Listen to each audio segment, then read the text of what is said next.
How do you tie an ascot? What are some ways you can wear an ascot? Should you wear an ascot? Why would you wear an ascot? These are all great questions about an accessory that is often overlooked. Personally, I happen to be a big fan of the ascot, though unfortunately it has a little bit of a reputation as being elitist, a little stuffy. I think the first image that comes to people's minds when they think about an ascot is Thurston Howell III from Gilligan's Island, the millionaire. Of course, the millionaire wears an ascot, but that's really a caricature of the person who we think would wear an ascot.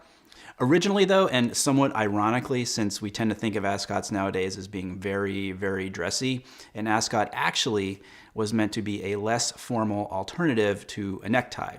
So you have more or less a nice smart casual look put together that you might want to add a little more polish without the formality of a necktie, and an ascot is a great way to do that. Ascots were definitely more popular back in the day, like in the 30s, 40s, and 50s. People like Fred Astaire and Cary Grant wore them. I always love seeing pictures of these guys wearing ascots because they're usually in some sort of more casual outfit, like I said, but the addition of the ascot really just takes that simple casual look up a few notches and gives it a hint of elegance that it wouldn't necessarily otherwise have. So yeah, ascots definitely more popular years and years and years ago, but there's no reason why we still can't wear them today. So in this video, I'm going to do a few things. I'm going to show you how to tie an ascot. Actually, I'm going to show you 3 different ways to tie an ascot. I'll talk about the pros and cons and benefits of each way of tying it. We'll go over a few do's and don'ts, and then I'm going to put together a few looks to show you how to wear an ascot and some different ways you can style it in a more contemporary way without looking like you're putting on a costume. So let's jump right in now and go over the 3 different ways to tie an ascot. The first way I'm going to show you here is called the traditional knot. It's the traditional way that an ascot is tied. We're going to start by having one side of the ascot being 3 to 5 inches longer than the other side. Then we're going to take the longer end and cross it over the shorter end, making it pretty tight and close to your neck. Then we're going to bring that longer end underneath and around, and then up and over. Then you can adjust the width and stick it inside of your shirt. This is a great way to tie an ascot. It makes a fairly stable knot, meaning that it's going to hold pretty decently and keep your ascot in place, and that it's less likely to loosen up and fall down throughout the day. Next up, we have the single knot, which is the easiest way to tie an ascot. We're going to start with both ends being equal in length. Then we're going to cross one end over and bring it up and through. Adjust the width and then tuck it into your shirt. Although this is definitely the easiest way to tie an ascot, I don't recommend tying it this way. First of all, it's not a very tight knot, so it will come undone really easily and it won't stay where you want it to throughout the day.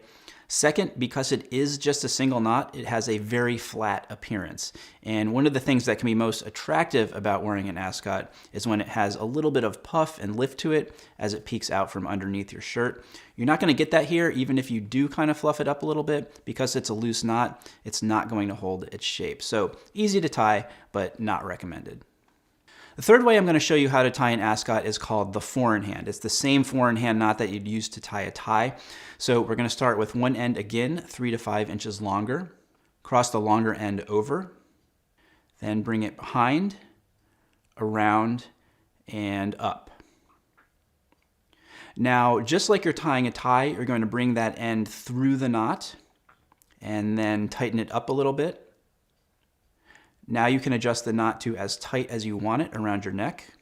And now you can see that the front end is much shorter than the other end. If you're tying a tie, this is not what you want, but this is exactly what we want for tying an ascot.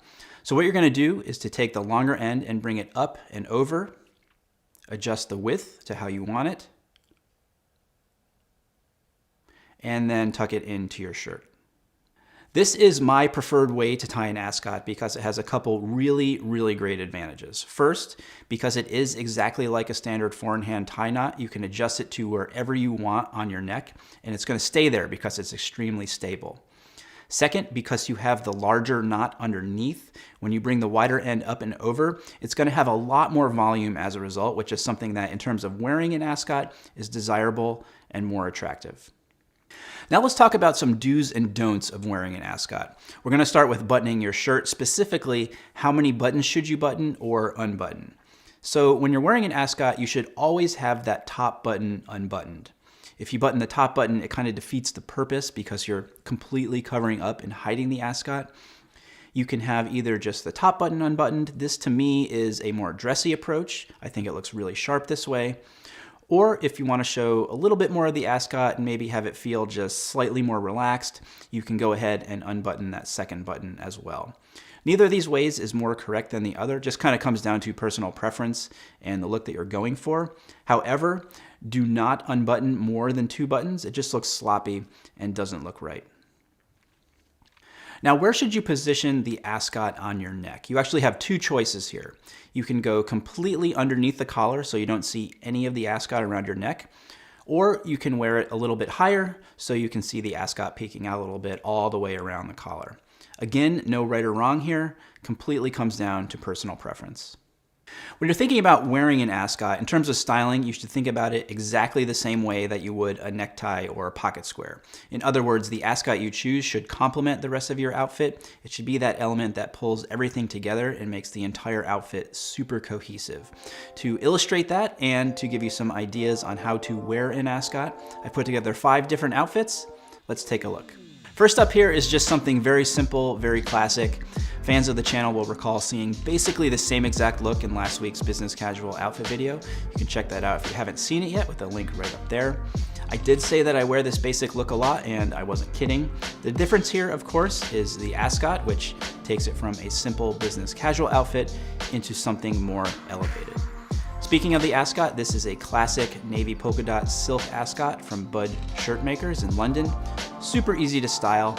Remember, the ascot should pull the entire outfit together, and you can see that it's bringing in the blues from the window pane of the jacket, which is by Reese, and that it really provides a much needed balance to the navy trousers, which are by Pini Parma.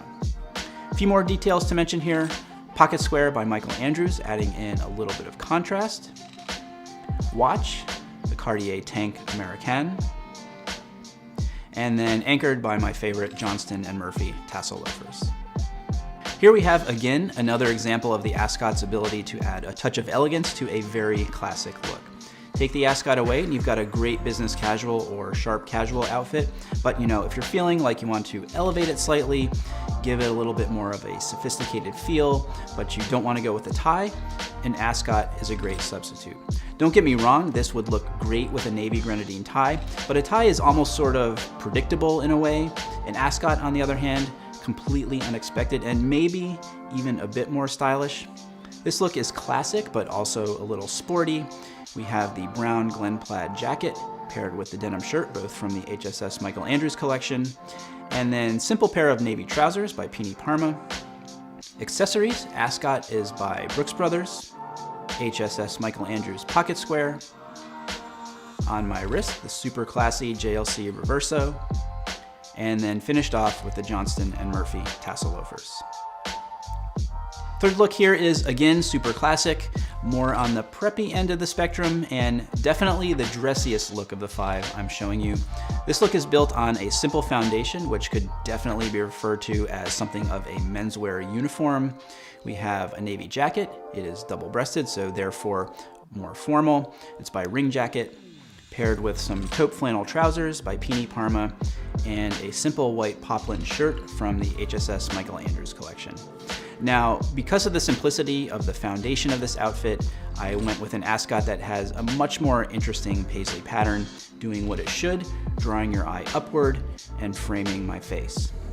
The color of this ascot, red, I chose specifically to highlight and complement the more preppy overall feel of this look. On the wrist, another classic, my Rolex Datejust.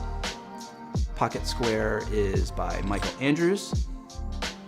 And my shoes, another nod to preppy style, are some GH Bass Kilty loafers. For this look, I decided to take the idea of the menswear uniform and give it a little bit more of a sartorially casual feel and flair. Let's talk about those more casual elements. First and foremost, the denim shirt from the HSS Michael Andrews collection. Always a great way to give an otherwise dressier look a more casual feel. Jacket, same jacket as the previous outfit. It's by Ring Jacket, navy, double-breasted, except instead of wearing it buttoned up, I've chosen to wear it unbuttoned. Again, a great way to give a garment that's usually seen as on the formal side of things a more casual feel and kind of tossed off nonchalance. Shoes also contributing to the more casual vibe here are wingtips. They're the McAllisters by Alan Edmonds. And then we have the Ascot by Brooks Brothers. Great kind of understated paisley pattern with blues and browns and just these little hints of brighter colors. Instead of calling attention to itself, it more sort of anchors the whole look and again, complements everything and pulls it all together. Two more details that contribute to the cohesiveness: Pocket Square by Michael Andrews, and then my watch, which is the Vacheron Constantin Traditionnel. Finally, something a little different as we are pairing the Ascot with a sweater here as opposed to the more standard button-up shirt. Can you do this? Of course you can, and for me, it's kind of like an improvised turtleneck. And it's a great way, an interesting way, a very unexpected way to wear an Ascot. In some ways, I think if there is a concern that an Ascot looks too stuffy, that pairing it with a crew neck sweater instead of a button-up shirt completely gets rid of that whole image that we have in our minds. This is a great styling option for colder months, obviously, the Ascot giving your neck a little more protection. This particular Ascot is actually vintage, it's by Burberry. And then the rest of the outfit, we have the Glen Plaid jacket, which is from the HSS Michael Andrews collection. Same goes for the pants. The sweater, which has gotten tons of love on Instagram and here on the channel, is by Black Brown 1826. You can get it at Lord & Taylor. And you can see that I've tucked it into the trousers. Favorite look of mine this winter. Other details: hat is by Gorin Brothers. Glasses are by Cubits. Watch, once again, the Vacheron Constantin Traditionnel. And then doing some wingtip dress boots here in a great chocolate color. These are the Dalton by Alan Edmonds. Big video here, and I hope it answered all your questions on how to tie an Ascot and how to wear an Ascot. But if you still do have questions, leave those down below in the comments. I try to get back to every comment that you guys leave. Outfits, which did you like? Which didn't you like? You can also let me know that in the comments. Thumbs up if you learned something from this video. Don't forget to subscribe and hit that bell so you are the first to know when we publish new videos. That's all for now. Until next time, thanks for watching everyone, and stay tailored.